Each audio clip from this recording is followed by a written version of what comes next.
Howdy, it's Van McCoy, Master Mixologist at Mayberry Spirits Distillery.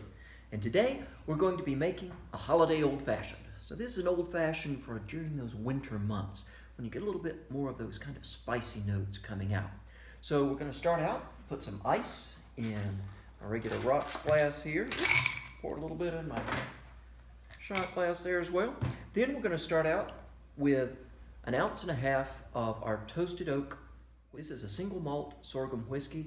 It's 100 proof. It's going to have a very silky mouthfeel, a very clean finish on it. A really nice higher end whiskey. So as I said, this is a whiskey forward, alcohol forward drink. So we're going to do about 1.5 ounces. You could do 2 ounces if you like, because it's a sipping drink. And then on top of that, we want to put about 1/4 to 1/2 ounce of, this is a lemon ginger simple syrup.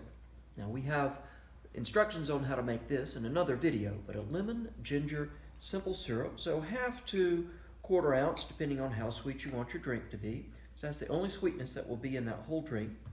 And then on top of that, we want to put a couple of dashes of orange bitters. So that's going to give you just a couple of spritzes of that kind of orange note right on top. And then to give it a little bit more of that wintry spice flavor, I like to add just a little bit of cranberry bitters.